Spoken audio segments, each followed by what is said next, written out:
Bienvenidos a una nueva edición de Entrevista a la Cata, acá de La Minga, en pleno centro de la comuna de Colina, capital de la provincia de Chacabuco, un espacio que nos ha dado, la verdad, la oportunidad de tener conversaciones francas, diálogos profundos con personas, autoridades, figuras de nuestro reticulado social, por así decirlo, de autoridades, de personas con las que desde años estamos vinculados y forman parte de nuestra comunidad.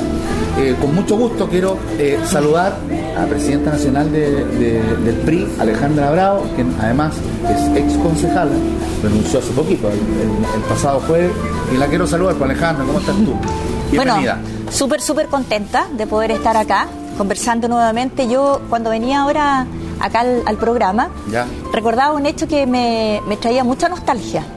Yo la primera vez que fui concejala por Colina, que fue en el año 2000, y que saqué una importante votación, dije, ¿cómo hago para que en 4 años yo pueda lograr penetrar en todas las casas, en todas las viviendas, en todos los lugares donde de verdad yo pueda entregar mi mensaje? Perfecto. Y acudí a la radio Cumbre. Y en esa oportunidad, tú con Fernando, qué sé yo, conversaron y les comprometí poder hacer un programa donde yo pudiese ir contando qué ocurría en el Consejo Municipal y que le podía ser de interés público. Y eso fue el trampolín. Sí, fue el primer programa político, después surgieron otros candidatos, otras autoridades. Ahora es muy raro que no haya estado. Exacto, así que yo me siento conjuntamente con la radio pionera de haber hecho esa interesante forma de comunicar la política. Bueno, comunicar la política, y estamos en eso. Y hablemos de comunicaciones inmediatamente, porque Alejandra, yo aquí sobre la mesa, yo ya no puedo aguantar, ¿no? Un calendario. Porque Alejandra, yo quiero que nos cuentes, porque tú hiciste el anuncio además en Radio Pública. Sí. Bueno, esto es una forma también de comunicar los idearios de nuestro partido que me ha tocado presidir. Un calendario, sí, ya con Alejandra, una figura bastante clara. Y donde además, con mucho cariño, con mucha humildad, pido que la gente nos ayude, como partido político, a poder generar leyes que sean mucho más humanas, más solidarias, más cristianas, y que tengan en el centro de nuestro quehacer político la clase media popular, que es el espacio, Carlos, de donde yo provengo, mi familia. Este anuncio digámoslo directamente, y lo vamos a decir ahora en Canal 6 respecto a tu voluntad de ser candidata al Parlamento por este súper distrito. Es un súper distrito, y es una etapa que yo creo que ya era momento de asumir. Fui muchísimos años concejala, exitosa, y agradezco a toda la gente que no tan solo de Colina, porque también como la radio llega a otras comunas de la provincia y también del área norte de Santiago, me refiero a Lampa, a Tiltila, a Quilicura, claramente tengo mucha gente que me conoce, y yo estoy re contenta por eso, porque eso permite que efectivamente uno pueda entregar un mensaje a tiempo, digamos, real, instantáneo, mucha más gente poder llegar. Bueno, pero hay un mensaje, porque hay ciertos conceptos que me llaman mucho la atención, te lo voy a preguntar, respecto de este como ideario del PRI, porque ser social cristiano, ser de centro, esta clase media popular, que tú me lo has dicho otras veces, me dices, estamos tan medio votados, tan medio abandonados, como que nadie los representa mucho, y sale además el expresidente Piñera en una foto. ¿Sí? ¿No? Bueno, a mí como presidenta nacional del PRI nos corresponde, conjuntamente con el secretario nacional, reunirnos con él más o menos una vez al mes. Perfecto. Y bueno, a Eduardo, que es el secretario general de nuestro partido, abogado, lo decía yo el otro día en la radio, que también colaboró con Colina en 2 grandes causas sociales muy importantes con recursos de protección que permitieron el agua potable para un sector y los títulos de dominio para la Claudio Herrado y José Fuentes Guerra, que fue muy importante, y lo hizo de manera gratuita, un asunto que además económicamente es muy caro, pero lo entregó porque efectivamente es parte de un partido que me toca presidir y que estamos contentos por hacer estas cosas. Y efectivamente los conceptos que nosotros estamos mostrando y estamos entregándole a distintas lugares, no tan solo acá en Santiago, sino que también en regiones, dice relación cómo nosotros podemos humanizar más también la política. A mí me parece, por ejemplo, impresentable todavía, Carlitos, que en nuestro Hospital San José y sobre todo en la urgencia de San José, nuestra gente humilde tenga que ser atendida en los pasillos. Entonces yo digo, ¿cómo no va a existir una forma de solucionar esto? Y hoy día yo estaba revisando algunos datos, para ser más precisos, es que entonces no es que en Chile no haya plata. El problema es que en Chile la gestión la administración de los recursos en el Ministerio de Salud es deficiente y tiene tintes incluso, yo diría, de malgasto brutal de la plata. Te quiero contar un dato. Sí, en diciembre, solamente un dato, ya. en diciembre del año 2013,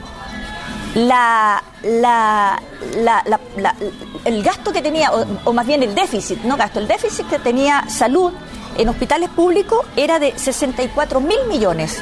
Ahora, en septiembre del año 2016, el déficit que tiene salud en el aparato público en este gobierno es de 306.000 millones de pesos. Entonces tú dices, bueno, ¿por qué nosotros en el Hospital San José, en la urgencia, tenemos un hospital donde la gente atendía en los pasillos, en el suelo, así de mal?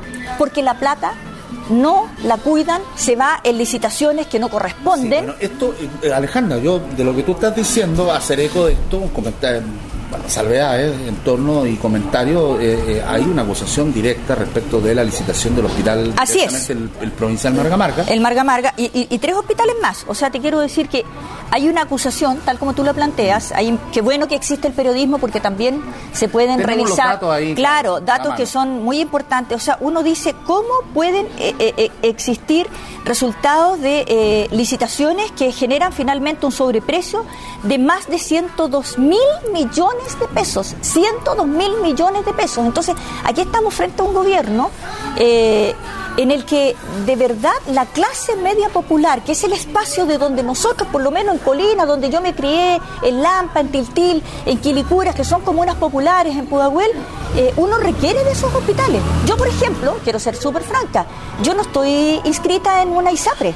No creo en ellas, además. Yo estoy inscrita en FONASA. Yo soy mujer de clase media. Estoy en FONASA. Si a mí me ocurre de pronto que tengo una enfermedad, ni Dios quiera, grave, fuerte, un cáncer, ponte tú, yo no me voy a ir a atender a una clínica privada, me voy a atender en un hospital público.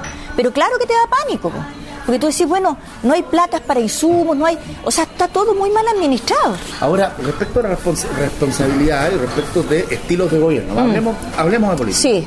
¿Qué pasaría en un eventual gobierno de Sebastián Piñera en este caso? Porque Sebastián Piñera también está siendo en este momento cuestionado por temas de paraíso fiscal, por los temas de esta inversión que hizo mientras se discutía. Sí, pero hay mucho mito en eso, ¿ah? Ustedes sí. también como PRI han hecho, además, una defensa jurídica respecto de esto. Incluso lo comentábamos, hay que decirlo, con Eduardo Sala, que estábamos conversando hace unos minutos atrás, que está por aquí también en la minga, que nos decía, oye, el diputado Gutiérrez, que presenta esta querella, va a tener que hacerse responsable de... Es una querella calumniosa, claro, es una querella calumniosa, porque lo que él hace, de algún modo, es instalar, y lo hace siempre, siempre va a los tribunales de justicia y demanda, y se querella, y denuncia, y enloda finalmente la honra de las personas, incluso antes de que sean investigadas. Y es la primera vez que el diputado Gutiérrez sufre este traspié, porque finalmente la Corte acogió nuestra denuncia por querella calumniosa que hizo el diputado comunista Gutiérrez en contra del presidente Piñera. Hay mucho mito en eso, se habla de los paraísos fiscales. Hoy día eso no es así. Hoy día está absolutamente regulado por el Servicio de Impuestos Internos y por las leyes internacionales que regulan que estos, comillas, paraísos fiscales ya no son paraísos fiscales, tienen una regulación. O sea, tienen claramente una regulación que impide efectivamente que la gente pueda llevar sus dineros y no pagar los respectivos impuestos que corresponde pagar. Además, hablemos de precisamente de este fideicomiso ciego, que habla de que él entrega la administración de Bancar y otras firmas también. Así es.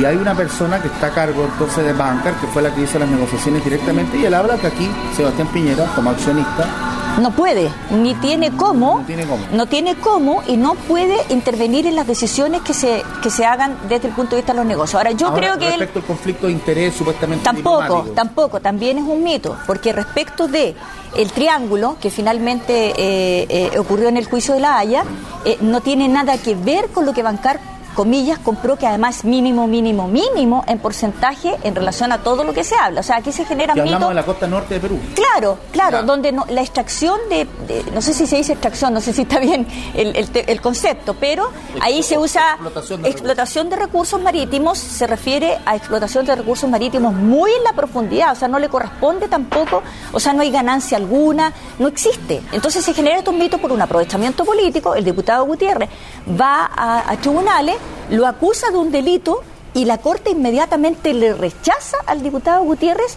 y le acoge a nosotros, sobre todo a los secretarios generales, que son los abogados que interpusieron este recurso por denuncia calumniosa del diputado comunista Gutiérrez, y la Corte entonces lo que hace, el Ministerio de Justicia lo que hace es decir, efectivamente, aquí hay una razón válida, y si es que finalmente en el resultado de esta denuncia calumniosa sale favorecido lo que nosotros hicimos, el diputado Gutiérrez va a tener que pagar por un delito. Así de claro. Ahora, ¿qué es lo que a nosotros nos interesa mucho, y a mí en particular me interesa mucho promover como temas? Es que en definitiva, y por eso es que yo cuando entrego este calendario promoviendo cuáles son los valores de nuestro partido PRI, que es el humanismo, la solidaridad, el socialcristianismo, la clase media popular, y me ven en la foto con el presidente Piñera, la gente, yo te quiero decir, y por eso es que el resultado de la encuesta nuevamente le da como favorito para las elecciones presidenciales al presidente Piñera. La gente me dice, nosotros necesitamos que de verdad en el país se ordene, que de verdad nosotros, que somos de clase media, es lo que la gente siempre dice, que somos siempre los más perjudicados y que fueron los más perjudicados con las reformas. Estás diciendo que favoritismo total. En este momento la imagen de Piñera es una imagen que está siendo bien muy positiva, es muy positiva, porque el presidente Piñera fue un presidente que además levantó la economía de nuestro país, de modo que hoy día, cuando la izquierda promueve que quiere mayor igualdad, obviamente todos queremos mayor igualdad, pero cuando las reformas afectan directamente a los comerciantes, a la clase media, al emprendimiento o al emprendedor, la reforma tributaria me refiero, luego la reforma laboral, que no fue una reforma laboral, fue una reforma sindical, porque si hubiese sido una reforma laboral, yo te aseguro, Carlos, que la mujer trabajadora, el joven trabajador que hoy día, por no tener experiencia laboral, es el primero que sale cuando hay un estancamiento en la economía, hubiesen quedado protegidos. La mujer hoy día, la mujer chilena, no está protegida. Aquí los únicos que están protegidos finalmente son los sindicatos. Bueno, yo quiero preguntarte por otro ámbito. Estamos en esto del territorio, estamos en esto del distrito, y tu participación directa. Tuvimos noticias también, y me parece muy importante, porque ustedes también establecieron una acción judicial en contra del Sename, por el caso de Lisset. Sí. Quiero preguntarte por tu vínculo, porque sí. Yo entiendo que tú te vinculaste y tú has estado en contacto con la familia de Lisset. Hay que señalar que Lisset es residente de Polpaico, de Tiltil, específicamente. En el fondo. Cuéntanos un poco, Alejandra, respecto a Bueno, mira, para mí hablando además de servicios públicos, ¿no? Sí, para mí efectivamente fue un momento bien especial. Yo venía de una gira que estaba haciendo desde el sector sur de Santiago. ¿Ya? Venía hacia Colina precisamente y escuché en la radio Bio Bio a Tomás Mochati hablar respecto de la muerte de la niña. O sea, una niña vulnerada, de 11 años, pobre, que había muerto en manos del Sename. O sea, murió en manos del Estado de Chile. El Sename, que se supone que es la institución que a través de un juzgado, ¿cierto?, le quitan los hijos a sus padres porque por diversas razones no pueden tenerlo, ya no pueden más con la educación de los niños, con sostenerlo, y se supone que esta institución es que los va a proteger, los va a educar, los va a tratar con cariño, en fin, va a haber se supone una atención integral hacia ese niño pobre, vulnerable y vulnerado. Ocurre todo lo contrario, o sea, una niñita de 11 años muere. Y dijo Mochati, y lo más probable es que todos hoy día demos la noticia y nadie haga nada. Y yo sentí en ese momento que como presidenta nacional de un partido político, no tan solo, Carlos, me tenía que dedicar a la política dura, que es estos golpes que se acusan unos con otros, al discurso, claro, sino que tiene que haber un aspecto, y nuestro partido promueve el humanismo, y el humanismo, como tú bien sabes, considera, por supuesto, como eje central al ser humano y su dignidad. Y yo sentí que la dignidad de la niña estaba siendo afectada, porque nadie iba a demostrar realmente por qué la niña había muerto. Finalmente ustedes se querellan, o sea... Y yo fui a ver a la madre, ese mismo día, la fui a ver, la ubiqué, la esperé todo el día, me encontré con ella, le expliqué que yo era presidenta de un partido político para que ella no sintiera luego que había un aprovechamiento político ni nada. Le dije que iba a colocar un abogado gratuito para conocer cuál era la verdad. ¿Cuál fue la verdad? No la que decía el gobierno, a través de su directora del Sename, que decía que la niña se había muerto por pena. No, la niña no murió por pena. La niña, de acuerdo al resultado de la autopsia, que fue gracias a la querella que nosotros interpusimos, murió por sobredosis de remedios y fármacos que le generaron, ¿cierto?, una paralización de su corazón, tan chiquitito, tan pequeña, tan débil, y murió por eso.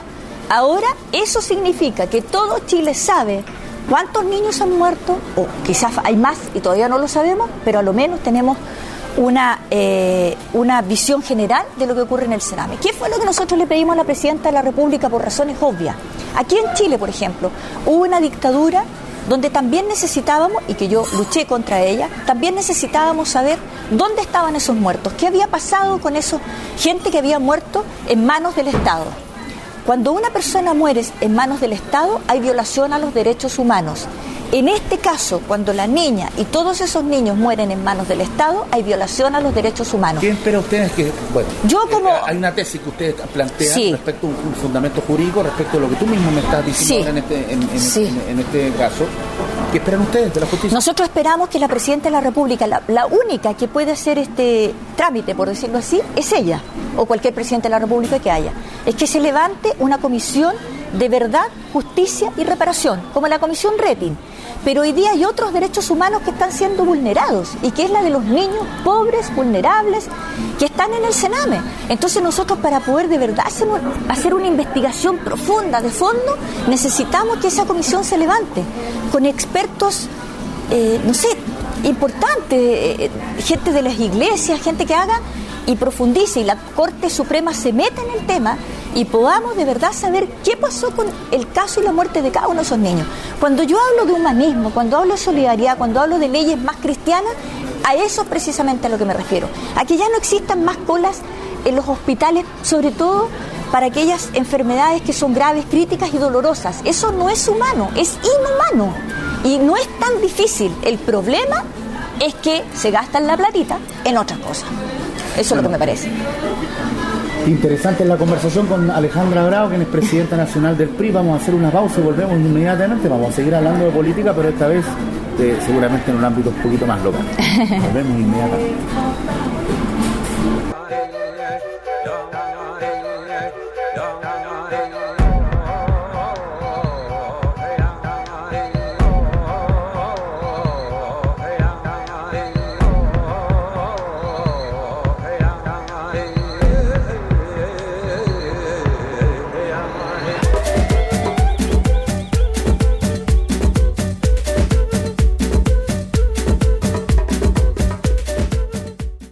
Bueno, ya estamos de vuelta en entrevista a la carta con Alejandra Bravo. Alejandra, quiero preguntarte, renunciaste hace muy poco en el Consejo Municipal. Estuve hasta última hora. Sí. Y además ese día también había algo importante, cosas de presupuesto. Sí. Sí, pero yo no podía votar en esa... No podía votar porque yo ya estaba renunciada. Lo que fui a hacer fue a despedirme de mis colegas concejales, a despedirme de los directores, en fin, de la gente con la cual me tocó compartir 4 años. Tu posición de lo que fue el periodo eleccionario, de lo que es la reelección de Mario Lavarría, en la formalización de Mario Lavarría, que se concretó precisamente este lunes 21, por el caso que ya lo hemos informado, lo hemos discutido. ¿Cuál es tu posición? ¿Cómo lo ves? Tu opinión directamente. A ver, mira, primero que todo decir que todo Colina sabe, yo desde el año 2000, el mismo periodo que Mario Lavarría también asume como alcalde de la comuna de Colina, y hay un cambio muy distinto. Muchos años que llevaba Manuel Rojas, cierto, siendo o liderando la comuna, hace un cambio Colina, elige a Mario Lavarría y elige nuevos concejales y concejalas. En ese periodo también me tocó asumir. Yo tuve una actitud siempre de cumplir con lo que la gente, o por lo que para la gente me había elegido, que era fiscalizar, pero también a eso yo le puse un valor agregado muy importante, que fue la acción social que tuve durante todos esos años. La gente recordará, con las viviendas, con el tema de los campamentos, el tema de la educación, en fin, todos los temas que yo llevé a cabo y que es de conocimiento público, y que marcaron una huella importante, y que me siento tranquila por eso. Entonces, en ese contexto creo que yo, a diferencia probablemente de otros concejales que también gritan mucho por la radio, pero no tienen de verdad una acción jurídica que no sea solo desprestigiar a las autoridades, sino que en lo concreto tú finalmente pidas que sea la justicia la que revise si es que hay causantes de delito. Y en eso yo creo que me porté muy bien. ¿Te refieres al caso Totu? Al caso Totu, que fue haciendo un poco de historia. Claro, haciendo un poco de historia, que yo lo llevé a cabo, pero lo hice a través de la justicia. La radio me servía, o los medios de comunicación me servían para informar, pero no para denostar y sindicar ya como culpable a alguien o alguna autoridad, sino que lo que yo siempre planteé es que tenía dudas y que eso lo quería llevar a la justicia. En el caso de hoy día, respecto de lo que está ocurriendo, me parece que hay un caso total y absolutamente distinto. Creo que más bien no sé si me atrevo a decirlo, pero creo que hay una especie como de venganza dentro del propio municipio de una administradora municipal. De la ex administradora municipal. Claro, de una ex administradora municipal con el que fue su jefe, ¿cierto?, con quien trabajaron mancomunadamente durante muchos años, y creo que al alcalde de Olavarría le costó mucho tiempo darse cuenta que efectivamente darle tanto poder a una persona que además después, porque hay que averiguar bien si es que esos contratos por los cuales hoy día está siendo cuestionado el alcalde Mario Olavarría, lo firmó o los autorizó o los requirió la propia administradora, porque los administradores también pueden, si es que está autorizada para hacerlo, contratar gente. Bueno, ¿te llama la atención que ella, por ejemplo, no esté contemplando? A mí me llama la atención desde el punto de vista de los fiscales, ¿eh? Yo lo encuentro sumamente feo, lo encuentro malo para la democracia incluso, lo encuentro malo para la justicia desde el punto de vista de lo que realmente uno aspira y quiere, porque no puede olvidar el fiscal que la señora Débora Sepúlveda, gracias a una denuncia que también yo hice, ella tuvo que estar firmando durante un año. Entonces no es de los trigos muy limpios tampoco. Entonces lo encuentro como impresentable que hoy día esté colaborando con la justicia en un tono de venganza y no sea parte responsable política, jurídica o penalmente. Entonces esta cuestión probablemente tiene que averiguarla bien la justicia. Yo más bien me atrevería a decir que el papel o el rol o el rol que le han entregado a la ex administradora municipal no habla bien de los fiscales, no está bien, porque claramente usted por una venganza puede entonces empezar a urdir una historia y que puede ser tremendamente malintencionada. Claro, entonces me parece que es grave. No creo que tengan que existir estas especies como de soplones, una cosa así. Lo voy a decir, que yo soy súper clara siempre para decir las cosas, me parece grave. Y si hay que averiguar algo, obvio, hay que averiguarlo. Pero yo te quiero decir que yo tengo un documento en el que la Contraloría General de la República, yo cuando hice toda mi investigación, guardé mucha información, y la tengo, por lo tanto la puedo decir acá y la puedo traer como documento, en que la Contraloría General de la República pedía que la señora Débora Sepúlveda fuera destituida de todo cargo. O sea, ella nunca más podía siquiera tener ningún rango de cargo en ningún municipio del país. O sea, a ese nivel. Y hoy día los fiscales la tienen como la gran informante, me parece grave también. Y creo que sí, si es que hay que averiguar asuntos que dicen relación con falta la probidad, lógico, hay que hacerlo, siempre hay que averiguarlo, siempre hay que investigarlo, pero sin trampa, eso es lo que me parece. Respecto de eso, vivimos un proceso eleccionario recién, tú lo viste de afuera. Sí. Lo viste atentamente. Sí. Estuviste siempre ahí. Sí. Cuéntanos un poco, ¿qué te parecieron los candidatos? ¿Qué te pareció el candidato de la nueva mayoría? ¿Qué te pareció el resultado que obtuvo Mario Olavarría? ¿Qué te pareció los colegas concejales, reelectos? Bueno, a ver, primero que todo yo creo que hay que felicitar a Gonzalo Torres. Creo que obtuvo una gran votación. Eso significa que él estuvo muy cercano de la ciudadanía, de la gente, de los vecinos, de las vecinas. Creo que hubo preocupación, la gente más bien aprueba cuando realmente hay una buena gestión y sobre todo escuchar a la gente, uno tiene que escuchar. Yo veía que él exponía en todos los consejos municipales muchísimas preocupaciones o más bien requerimientos que tenía con la comunidad y los exponía siempre en el Consejo Municipal con mucha atención. Cumplía con ese trabajo que es muy importante de ser puente entre la ciudadanía, los vecinos y el municipio. Bueno, hay que ser justo, hay otros concejales, ustedes también. Yo fui, a mí me decían ya la loca del alcantarillado, pues yo siempre permanentemente decía, mira, en aquellos lugares en donde hoy día en Colina no existe alcantarillado, que es las Tullerías, Esmeralda Arriba, que le llamamos nosotros, para el lado del río, Santa Marta del Iray, Aconcagua. Hay sectores de Colina en que no hay alcantarillado y yo me alegro mucho de haber dejado finalmente como legado que ya se esté haciendo los estudios dentro del banco de proyectos que tiene la municipalidad y que esté contemplado para que efectivamente se puedan llevar a cabo la solución del alcantarillado. Bueno, pero luego, el tema del Consejo. claro, ahora luego, ¿por qué, por ejemplo, Andrés Vázquez baja tanto su votación? Y yo lo atribuyo, esto como un sano análisis que tú me estás pidiendo, baja muchísimo su votación porque, a diferencia, y yo lo planteaba, yo creo que él un poco quiso imitarme, de ser un concejal muy denunciante, deja de lado dos aspectos que son muy importantes. Tú no puedes denunciar para enlodar a alguien permanentemente sin tener pruebas concretas, primero que todo. Y en segundo lugar, si ese denunciar tú no lo acompañas de una acción social sólida, concreta, pertinente, cercano a la gente, no vale de nada. La gente te castiga por eso y claramente fue castigado. Y el otro que fue aprobado, que me llamó la atención también, es Pablo Atenas.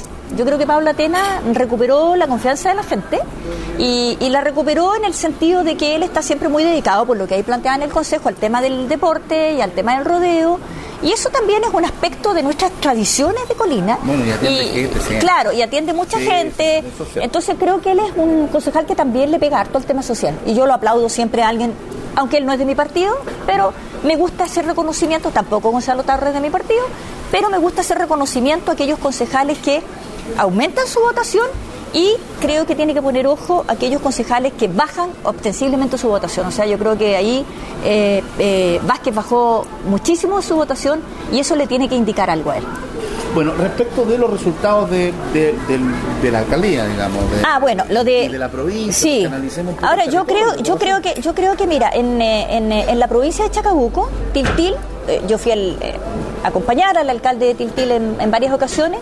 Creo que él dio una pelea bien interesante, bien importante, en cuanto públicamente él defendió el tema del peaje también, al igual que la alcaldesa de Lampa. Yo creo que ellos dos fueron alcaldes que defendieron a la ciudadanía de manera muy potente. Ellos pusieron el pecho a las balas, como se dice, para defender al usuario, a su comunidad, de una situación que el Ministerio de Obras Públicas quería instalar estos peajes, y empiezan a hacer unas especies como de decretos raros donde los alcaldes de última hora se enteran, la comunidad sale perjudicada, y efectivamente en ese sentido la alcaldesa de Lampa, Graciela Ortúzar, y el alcalde de Tiltil hicieron un trabajo muy interesante y la gente los premió. Eso me parece bien. Y en Colina, yo creo que el alcalde Olavarría, si hay algo que finalmente le generó su alcaldía, fue la instalación de la farmacia comunal. Yo creo que ese fue un detalle no menor, porque a diferencia de lo que hace el Partido Comunista con las famosas farmacias populares, es que las farmacias populares solo atienden a personas o a vecinos o a vecinas que tienen la ficha CAS baja y no atienden al resto de la comunidad. En cambio, lo que hace Mario Olavarría es instalar una farmacia comunal que en definitiva puede acceder cualquier vecino que necesite un remedio y listo, que reside en la comuna y que pueda comprar y tenga acceso. Por lo tanto, lo que hace es atender a una clase media y a una clase media popular que no, porque no tenga ficha de protección social, no pueda tener acceso. Oye, y ahí me pareció que él dijo la gente lo premió. La fórmula de elección. A mí me pareció muy bien eso. Yo lo aprobé ese proyecto. Alejandra, respecto de esto que estás diciendo, vuelvo de nuevo a la clase media popular. Sí. Porque lo que tú estás diciendo es lo siguiente, o sea, a veces las personas más vulnerables reciben beneficios y hay una gran clase media, de esto es lo que yo colijo, que no recibe ningún beneficio. Todo lo contrario. O sea, a ver, ¿cómo cambiamos eso? Claro. Porque la idea es que vayamos, tú vas hacia el Parlamento. Si llegas al Parlamento vas a tener una tremenda responsabilidad. Sí. Bueno, yo creo cuando... No solo con tu distrito. De hecho, cuando yo planteo acá, digo, ¿ya? Me ayudas con leyes más humanas, más solidarias, más cristianas, dice relación con que uno tiene que fijarse en el marco legislativo cómo genera legislación, valga la redundancia, leyes que permitan que, si bien nosotros tenemos que ser solidarios con aquellos ciudadanos que tienen, ¿cierto?, una condición, una condición de vulnerabilidad fuerte, dura, pobreza dura, uno tiene que siempre pensar en ello, pero lo que creo que no está bien es que sea la clase media, es decir, los trabajadores, los emprendedores, los comerciantes, los que terminan financiando toda esa solidaridad que el Estado tiene. Y a nosotros no nos llega nada desde el punto de vista, no digo de bonos, de plata, sino que existan leyes o legislaturas que permitan que un emprendedor, por ejemplo, no le cueste tanto ser emprendedor. Ahora, una patente, ponte tú, sí, claro. una patente que paga un señor de la feria, que genera trabajo, que genera movimiento en la economía, no sea más cara que la patente que paga el Totus, por ejemplo, o cualquier retail. Eso es como impresentable. Bueno, a ese tipo de legislatura es la que yo creo que hay que corregir. No puede ser. Las patentes de supermercados o de hipermercados o del retail que están instaladas, unas tienen que pagar su patente en la comuna y tiene que ser así. Bueno, me suena eso a otro ajuste tributario que hay que hacer, porque en el fondo lógico. Está claro y por ahí va la ley. Y otro tema que yo te quería preguntar, y esto es una premisa a lo mejor súper personal, yo digo, un Estado que es generoso es un Estado próspero, no hay otra. Un Estado que sube, que da buenos reajustes a sus trabajadores del sector público, un Estado que es posible que tenga algún ítem de plata para temas sociales importantes, porque todo significa muchos recursos. Bueno, ¿cómo hacemos un Estado más próspero? ¿Cuál es el desafío que tiene el próximo presidente de Chile respecto a este tema?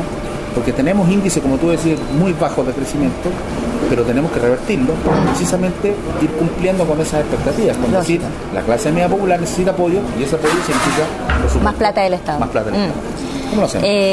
A ver, mira, yo creo, y esa es la posición de nuestro partido, yo no creo que haya que tener o un Estado fuerte, o un mercado que regule todo.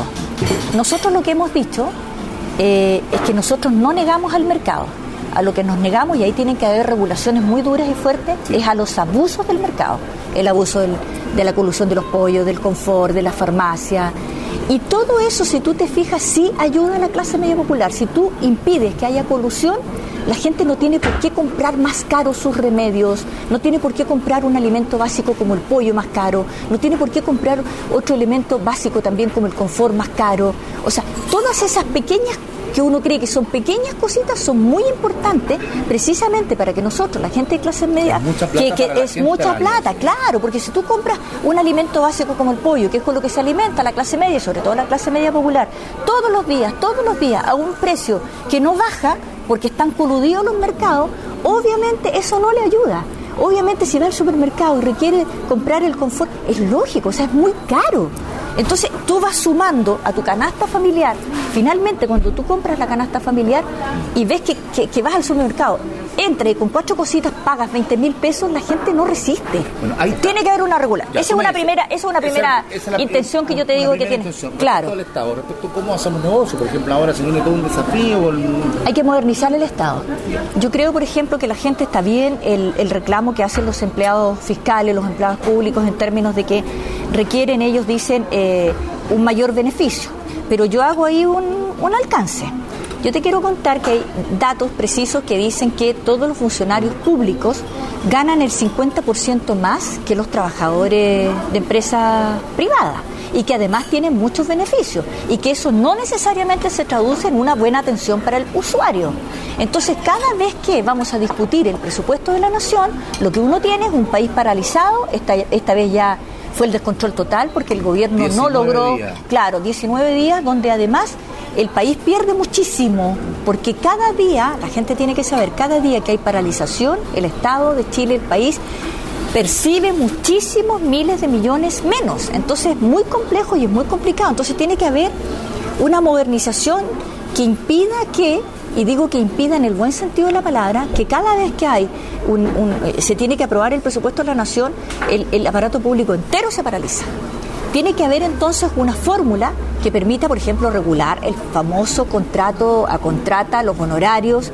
Tiene que haber una modernización del Estado en ese contexto. Tenemos que trabajar fuertemente en eso y eso va a significar que se ordenan más las cosas y que el Estado ya deja de perder por cada vez y cada año que hay una aprobación por parte del Parlamento para el presupuesto de la nación. Bueno, por último, Alejandra, haber sido, ser vocera que le vamos, o estar en eso, estar en esta relación, estar también muy vinculado a lo que podríamos decir que es la antesala del segundo piso de la moneda. Ahí nos va a contar un poco de qué se trata. ¿Qué se conversa? ¿Qué se habla?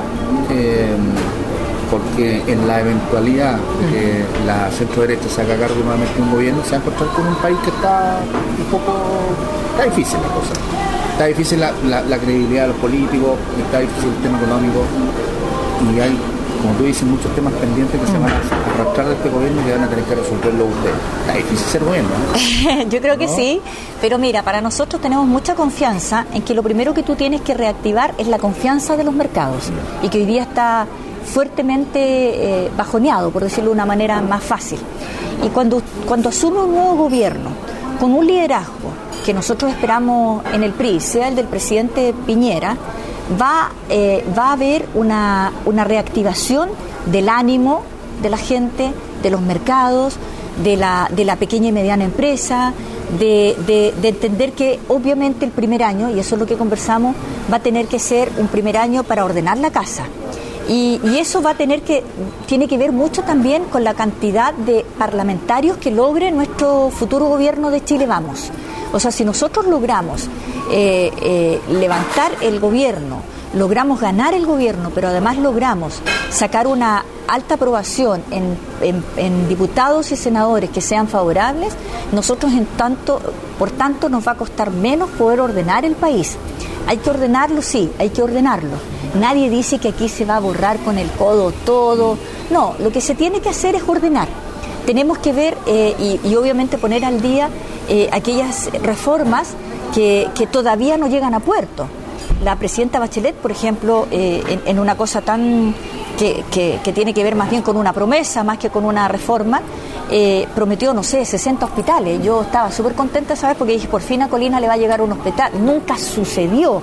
Y eso es por una contumacia, una contumacia ideológica de no querer concesionar hospitales, que era lo que había propuesto el presidente Piñera. Y yo quiero aclarar algo en eso. Pero no tiene nada. También. Claro, concesionar bien reguladamente. Si tú no estás de acuerdo, pero con mayor razón pones regulaciones a las licitaciones, de modo que los hospitales queden muy bien construidos. Ahora, luego la administración de la salud la tiene que hacer el Estado, no la puede hacer un privado, porque para eso están las clínicas y esa es otra cosa. Estamos hablando de la salud pública.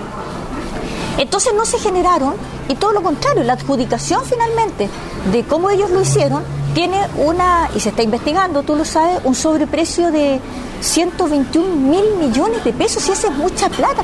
Con esa plata probablemente hubiésemos podido construir un hospital acá en la provincia de Chacabuco, tendríamos un hospital. Entonces, tenemos que ordenar la casa, sí, hay que ordenarla. Yo personalmente, cuando me encuentro con el presidente Piñera, le digo lo siguiente: presidente, usted sabe de dónde nosotros, los dirigentes del PRI, provenimos. Nosotros provenimos de la clase media popular. Todo el mundo conoce a mi papá, don Carlos Bravo, doña Zunilda Hidalgo, que es mi mamá. Ella fue costurera durante muchos años. Mi papá, un campesino, ni siquiera puedo decir agricultor porque no tiene tierra, ¿te fijas? Un campesino. A mí me tocó ser temporera durante mis primeros años de vida para educarme, y tengo un extraordinario aprendizaje de aquello. Eso me significó ser una mujer que el rigor le es muy importante. Mira, cuando tú estás en un surco, en la mañana temprano, siendo temporera, y ya son las 12 del día, donde el sol te pega fuerte en el espinazo, como dice uno, tienes que tener rigor. Eso te enseña que cualquier cosa que hagas en la vida es de mucho rigor. Yo sé embalar perfectamente tomates, sé, porque lo trabajé. Entonces, ¿qué es lo que te digo? Que acá yo le digo al presidente, no porque la nueva mayoría y la izquierda haya pensado mal las reformas, las haya diseñado mal y las haya implementado mal, nosotros no tenemos que hacer reformas. Nosotros, como Chile Vamos, tenemos que ser un gobierno que también tiene que hacer reforma, y la primera reforma que nosotros tenemos que proponerle al país es la reforma a la previsión. No puede ser que las AFP se hayan prácticamente enriquecido, pero completamente, y finalmente el objetivo social de que la gente reciba una pensión digna o a lo menos justa, no la reciba. ¿Qué dice Piñera? Que está de acuerdo que hay que hacer reformas, lógico, tenemos que hacer reformas, y nosotros como partido vamos a ser muy jodidos en eso. O sea, nosotros hoy día nos parece muy bien, lo vamos a proclamar como nuestro candidato, pero como presidente del PRI yo no, y si soy diputada, o sea, con mayor razón, voy a exigir lo que a nosotros, a nuestra clase media popular, nos corresponde. Nosotros somos, Carlos, la columna vertebral de nuestro país. Nosotros generamos trabajo, trabajamos, pagamos nuestros impuestos, tenemos en movimiento el país, necesitamos tener un apoyo del Estado a propósito de lo que tú me preguntabas. ¿Qué? Una reforma a la previsión. Eso sí o sí lo tenemos que hacer como gobierno. Bien hecha, bien pensada, bien implementada, pero hay que hacerla. Bueno, qué interesante la conversación que nosotros hemos tenido con Alejandra Bravo como presidenta nacional del PRI, vocera de Chile Vamos, futura y eventual candidata al Parlamento por este distrito, súper distrito, le decimos. Muy grande. Muy grande. Y la felicitamos por lo que ha estado emprendiendo. La vamos a echar de menos como concejala, ya está renunciada. Pero la vamos a tener siempre presente, por supuesto, acá no solamente en los medios de comunicación, sino también en la acción de nuestra comunidad. Yo te agradezco, Alejandra, por haber estado con nosotros y le digo a todas las personas que, por supuesto, sigan en nuestra sintonía. Este fue una nueva entrevista a la carta. Muchas gracias, Alejandra, nuevamente y muy buenas tardes.